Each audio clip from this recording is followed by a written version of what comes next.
नमस्कार दोस्तों, जय श्री राम।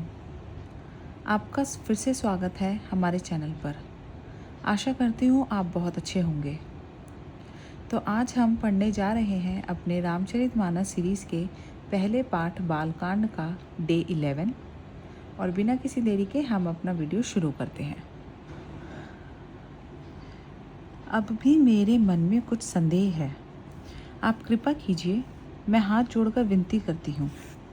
हे प्रभु, आपने उस समय मुझे बहुत तरह से समझाया था। हे नाथ, यह सोचकर मुझ पर क्रोध न कीजिए। मुझे अब पहले जैसा मोह नहीं है। अब तो मेरे मन में राम कथा सुनने की रुचि है। हे शेषनाग को अलंकार रूप में धारण करने वाले देवताओं के नाथ, आप श्री रामचंद्र जी के गुणों की पवित्र कथा कहिए।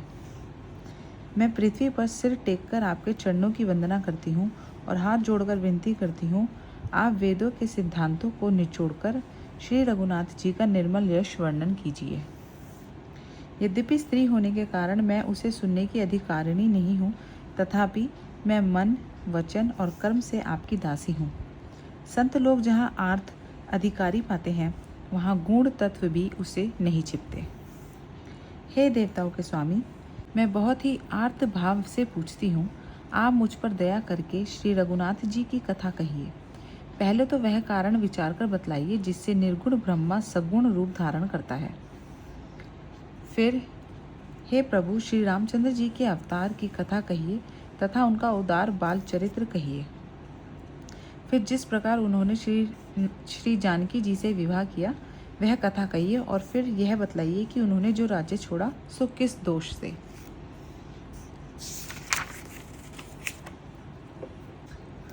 हे नाथ, फिर उन्होंने वन में रहकर जो अपार चरित्र किए तथा जिस तरह रावण को मारा वह भी कहिए।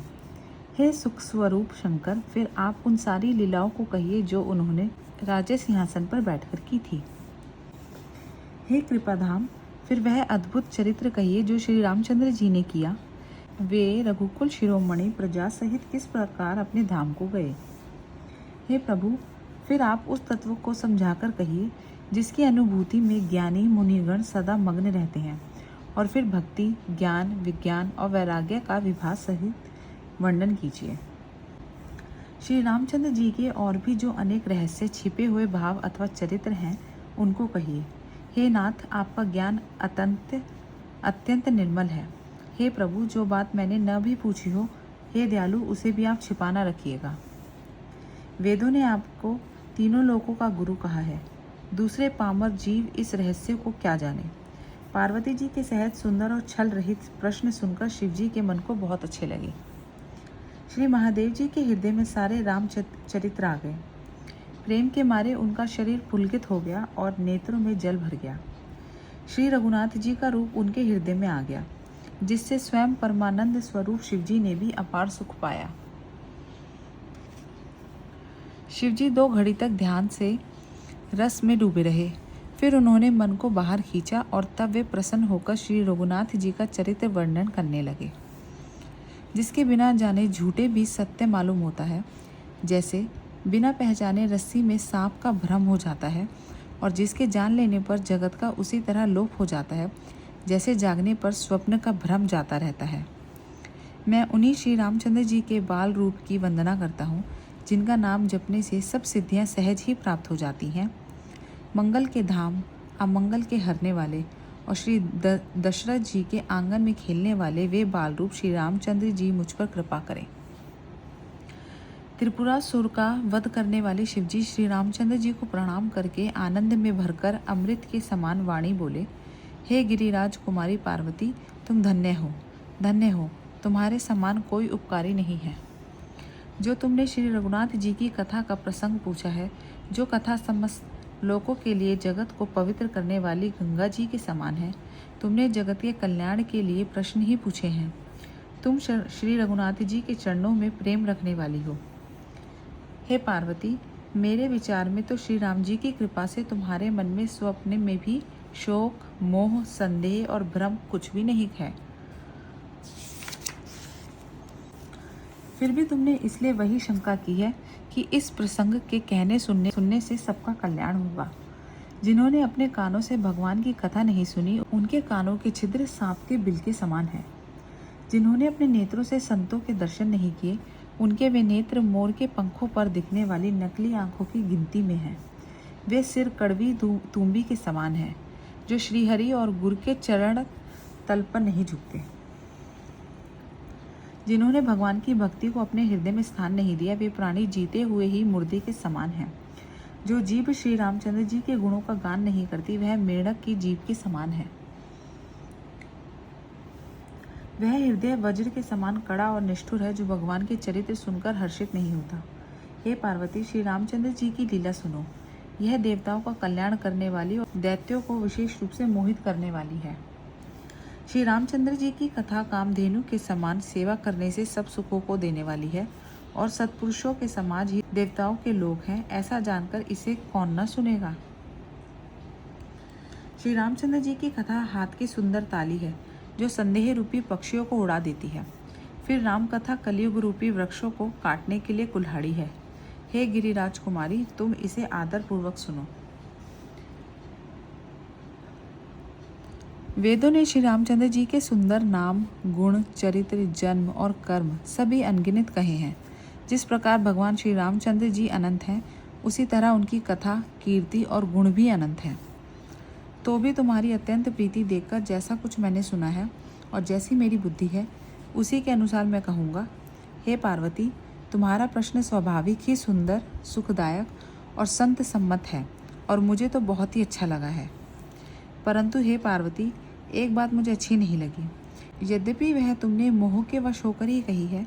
तुमने जो यह कहा कि वे राम कोई और है, जिन्हें वेद गाते हैं और मुनिजन जिनका ध्यान करते हैं, जो मोहरूपी पिशाच के द्वारा ग्रस्त है, पाखंडी है, भगवान के चरणों से विमुख है, और जो झूठ सच कुछ भी नहीं जानते, ऐसे अधम मनुष्य ही इस तरह कहते सुनते हैं। जो अज्ञानी, मूर्ख, अंधे और भाग्यहीन, और जिनके मन रूपी दर्पण पर विषय रूपी काई जाम हुई है, जो व्यभिचारी, छली और बड़े कुटिल हैं, और जिन्होंने कभी स्वप्न में भी संत समाज के दर्शन नहीं किए, और जिन्हें अपनी लाभ हानि नहीं सूझती, वे ही ऐसी वेद विरुद्ध बातें करते हैं, जिनका हृदय रूपी दर्पण मैला है और जो नेत्रों से हीन है। वे बेचारे श्री रामचंद्र जी का रूप कैसे देखें, जिनको निर्गुण सगुण का कुछ भी विवेक नहीं है, जो अनेक मनगढ़ंत बातें बका करते हैं, जो श्री हरि के माया के वश में होकर जगत में भ्रमते फिरते हैं, उनके लिए कुछ भी कह डालना संभव नहीं है।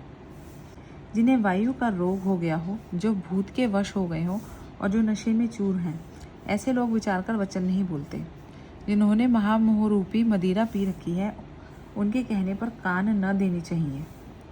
अपने हृदय में ऐसा विचार कर संदेह छोड़ दो और श्री रामचंद्र जी के चरणों को भजो। हे पार्वती, ब्रह्मरूपी अंधकार के नाश करने के लिए सूर्य की किरणों के समान मेरे वचनों को सुनो। सगुण और निर्गुण में कुछ भी भेद नहीं है। मुनि, पुराण, पंडित और वेद सभी ऐसा कहते हैं। जो निर्गुण, अरूप, अलख और अजन्मा है, वही भक्तों के प्रेमवश सगुण हो जाता है।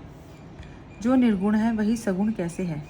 जैसे जल और ओले में भी भेद नहीं, दोनों जल ही हैं, ऐसे ही निर्गुण और सगुण एक ही है। जिसका नाम ब्रह्मरूपी अंधकार के मिटाने के लिए सूर्य है, उसके लिए मोह का प्रसंग भी कैसे कहा जा सकता है? श्री रामचंद्र जी सच्चिदानंद स्वरूप सूर्य है। वहाँ मोह रूपी रात्रि का लवलेश भी नहीं है। वे स्वभाव से ही प्रकाश का और भगवान है। वहाँ तो विज्ञान रूपी प्रातः काल भी नहीं होता। अज्ञान रूपी रात्रि हो तब तो विज्ञान रूपी प्रातः काल हो। भगवान तो नित्य ज्ञान स्वरूप हैं। हर्ष, शोक, ज्ञान, अज्ञान, अहंता और अभिमान, ये सब जीव के धर्म हैं। श्री रामचंद्र जी तो व्यापक ब्रह्मा, परमानंद स्वरूप, परात्पर प्रभु और पुराण पुरुष हैं। इस बात को सारा जगत जानता है। जो पुरुष प्रसिद्ध है, प्रकाश के भंडार है, सब रूपों में प्रकट है, और जीव, माया और जगत सबके स्वामी हैं। वे ही रघुकुल मणि श्री रामचंद्र जी मेरे स्वामी हैं। ऐसा कहकर शिवजी ने उनको मस्तक नवाया। अज्ञानी मनुष्य अपने भ्रम को तो समझते नहीं, और वे मूर्ख प्रभु श्री रामचंद्र जी पर उसका आरोप करते हैं। जैसे आकाश में बादलों को पर्दा देखकर कुविचारी लोग कहते हैं कि बादलों ने सूर्य को ढक लिया। जो मनुष्य आँख में उंगली लगाकर देखता है उसके लिए तो 2 चंद्रमा प्रकट हैं। हे पार्वती, श्री रामचंद्र जी के विषय में इस प्रकार मोह की कल्पना करना वैसा ही है जैसे आकाश में अंधकार, धुएं और धूल का सोना। आकाश जैसे निर्मल और निर्लेप है, उसको कोई मलिन या स्पर्श नहीं कर सकता। इसी प्रकार भगवान श्री रामचंद्र जी नित्य, निर्मल और निर्लेप हैं। विषय, इंद्रियां, इंद्रियों के देवता और जीवा आत्मा, ये सब एक की सहायता से एक चेतना होते हैं। इन सब का जो परम प्रकाशक है, अर्थात जिससे इन सब का प्रकाश होता है, वही अनादि ब्रह्म अयोध्या नरेश श्री रामचंद्र जी हैं। यह जगत प्रकाश्य है और श्री रामचंद्र जी इसके प्रकाशक हैं। वे माया के स्वामी और ज्ञान तथा गुणों के धाम हैं, जिनकी सत्ता से मोह की सहायता पाकर जड़ माया भी सत्य सी भसित होती है। जैसे सीप में चांदी की और सूर्य की किरणों में पानी की प्रतीति होती है, यद्यपि यह प्रतीति तीनों कालों में झूठ है, तथापि इस भ्रम को कोई हटा नहीं सकता। इसी तरह यह संसार भगवान के आश्रित रहता है, यद्यपि यह असत्य है तो भी दुख तो देता ही है।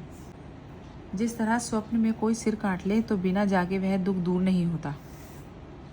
हे पार्वती, जिनकी कृपा से इस प्रकार का भ्रम मिट जाता है, वही कृपालु श्री रघुनाथ जी हैं, जिनका आदि और अंत किसी ने नहीं पाया।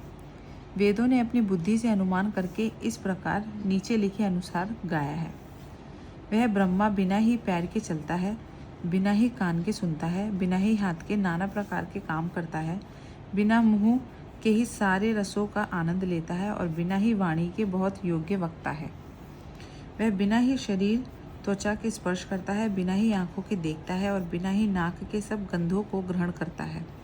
उस ब्रह्मा की करनी सभी प्रकार से ऐसी अलौकिक है कि जिसकी महिमा कहीं नहीं जा सकती, जिसका वेद और पंडित इस प्रकार वर्णन करते हैं और मुनि जिसका ध्यान करते धरते हैं, वही दशरथ नंदन भक्तों के हितकारी अयोध्या के स्वामी भगवान श्री रामचंद्र जी हैं। हे पार्वती, जिनके नाम के बल से काशी में मरते हुए प्राणी को देखकर मैं उसे राम मंत्र देकर शोक रहित कर देता हूँ, मुक्त कर देता हूँ, वही मेरे प्रभु रघुश्रेष्ठ श्री रामचंद्र जी जड़ चेतन के स्वामी और सबके हृदय के भीतरी जानने वाले हैं। विवश होकर भी जिनका नाम लेने से मनुष्य के अनेकों जन्मों में किए हुए पाप जल जाते हैं, फिर जो मनुष्य आदरपूर्वक उनका स्मरण करते हैं, वे तो संसार रूपी समुद्र को गाय के खुर से बने हुए गड्ढे के समान पार कर जाते हैं। हे पार्वती, वही परमात्मा श्री रामचंद्र जी हैं। उनमें भ्रम देखने में आता है। तुम्हारा ऐसा कहना अत्यंत ही अनुचित है। इस प्रकार का संदेह मन में लाते हैं मनुष्य के ज्ञान, वैराग्य आदि सारे सद्गुण नष्ट हो जाते हैं। शिव जी के भ्रमनाशक वचनों को सुनकर पार्वती जी के सब कुतर्कों की रचना मिट गई। श्री रघुनाथ जी के चरणों में उनका प्रेम और विश्वास हो गया और कठिन असंभावना जिसका होना संभव नहीं, ऐसी मिथ्या कल्पना जाती रही। बार बार स्वामी शिव जी के चरण कमलों को पकड़कर और अपने कमल के समान हाथों को जोड़कर पार्वती जी मानो प्रेम रस में सान कर सुंदर वचन बोली।